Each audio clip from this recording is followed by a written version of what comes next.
খবর জানাবো। রাজধানীর সংসদ ভবন এলাকায় আছেন সহকর্মী ফখরুল ইসলাম, টাঙ্গাইলে আছেন সহকর্মী আতিক এবং চুয়াডাঙ্গায় আছেন সহকর্মী খায়রুজ্জামান সেতু।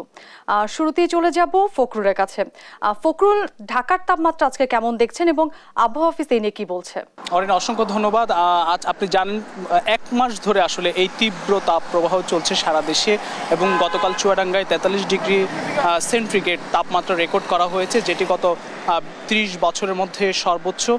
যদিও বাংলাদেশে এর আগে 45.1 ডিগ্রি সেন্টিগ্রেড তাপমাত্রা রেকর্ড করা হয়েছিল, যেটি বাংলাদেশের ইতিহাসে সর্বোচ্চ ছিল। এটি তৃতীয় সর্বোচ্চ রেকর্ড কিন্তু ধারণ করা হয়েছে এবং আজকেও কিন্তু ঠিক একই রকমভাবে তাপপ্রবাহ বয়ে যাচ্ছে সারা দেশের উপর দিয়ে। এবং ঢাকাতে ঠিক 11টার সময় যেটি আবহাওয়া অধিদপ্তর আমাদেরকে ব্রিফ করে জানিয়েছেন, সেটি হচ্ছে যে তারা একটি স্বস্তির সুখবর আমাদেরকে সম্ভাবনার কথা জানিয়েছেন মে মাস জুড়ে, অর্থাৎ আগামীকাল পর্যন্ত এই তীব্র তাপপ্রবাহটি অব্যাহত থাকবে এবং আগামী 2 মে সেদিন এবং সিলেট এবং চট্টগ্রাম এলাকায় হয়তো বৃষ্টিপাত বাড়তে পারে এবং যার প্রভাবটি হয়তো তখন থেকে কমতে পারে এই তীব্র তাপপ্রবাহ, এবং সেটি হয়তো 2 তারিখ থেকে যে হিট অ্যালার্ট চলছে সেটি হয়তো না থাকার সম্ভাবনাই রয়েছে এমনটি জানিয়েছেন। এবং সে সারা দেশে তাপ প্রবাহ কিছুটা কমে আসতে পারে এবং এরপর 3 তারিখে রাজশাহী অঞ্চলে বৃষ্টিপাত হওয়ার সম্ভাবনার কথা জানিয়েছে।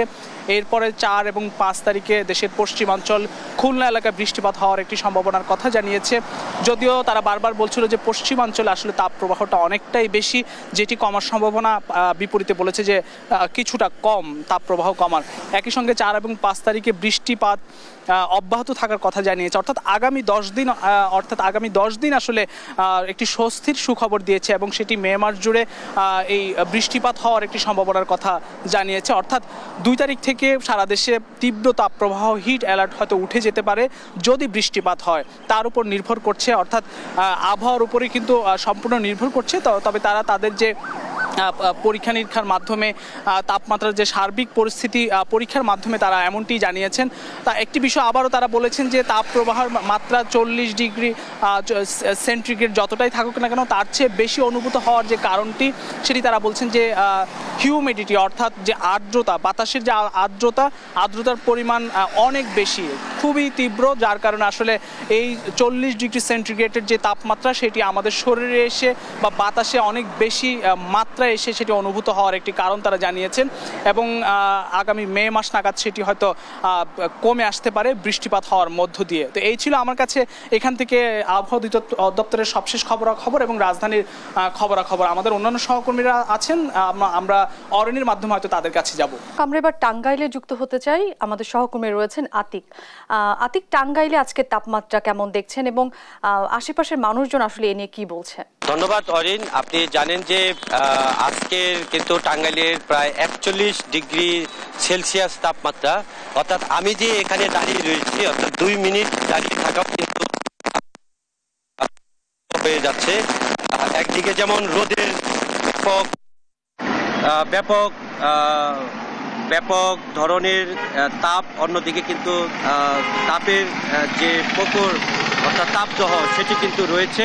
এবং বিশেষ করে আসলে এটি কিন্তু এই যে জায়গাটি, এই সড়কটি কিন্তু এক ধরনের বিজি একটি সড়ক। এখানে কিন্তু যারা ঘর থেকে বেরিয়ে বলা চলে হচ্ছেন না, অর্থাৎ যাদের জরুরি প্রয়োজন রয়েছে তারাই শুধু কিন্তু বের হচ্ছেন।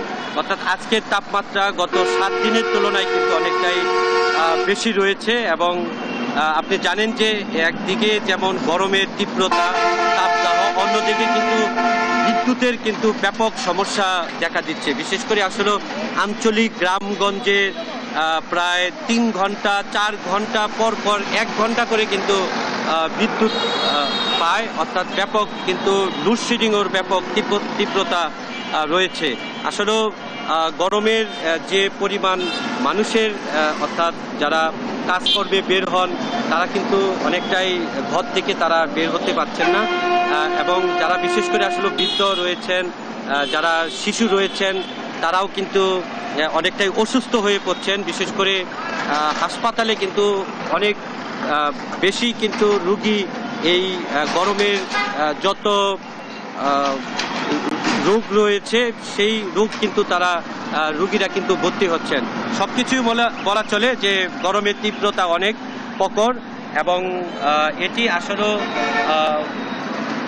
এই বৃষ্টির যে অর্থাৎ দেখা সেটিও কিন্তু এই মুহূর্তেও নেই।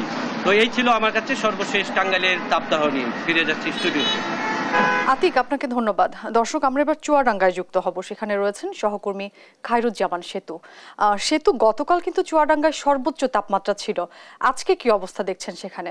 ধন্যবাদ অরিন। আপনি যেমনটি বলছিলেন যে গতকালকে কিন্তু শুধু চুয়াডাঙ্গা না, সারা বাংলাদেশের সর্বোচ্চ তাপমাত্রা রেকর্ড করা হয়েছে এই চুয়াডাঙ্গাতে, যেটা ছিল 43 ডিগ্রি সেলসিয়াস।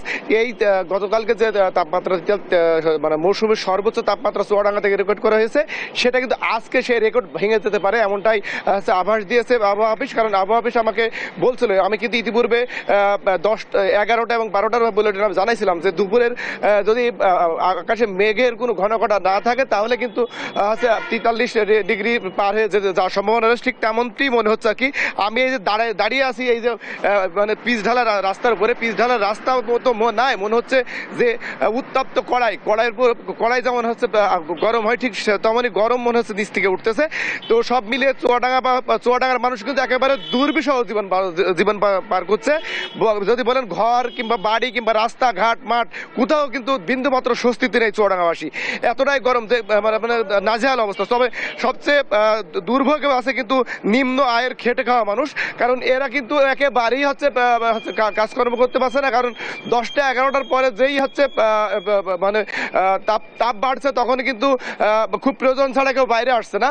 আর বাইরে যদি না আসে তাহলে খেটে খাওয়া যারা দিন মজুর আছে, বিশেষ করে রিক্সা ভ্যান চালায় তারা কিন্তু একেবারেই মানে ভাড়া মেরে যে দুটো আয় রোজগার করবে সেটা করতে পারছে না। তবে কারণ এখানে যে বিষয়টা হচ্ছে সেটা হচ্ছে যে প্রতিদিন দেখা যায় একটা মানুষ 1000 টাকা আয় করে, সেই আয় কিন্তু 200 কিংবা 300 টাকায় গিয়ে ঠেকেছে। তো সব মিলিয়ে খুব বাজে অবস্থার ভিতরে আছে। এই ছিল চুয়াডাঙ্গা থেকে সর্বশেষ। অরিন। সেতু, আপনাকে ধন্যবাদ। দর্শক, রাজধানী সহ দেশের বিভিন্ন জায়গা থেকে তাপদাহের খবর জানাচ্ছিলেন আমাদের সহকর্মীরা।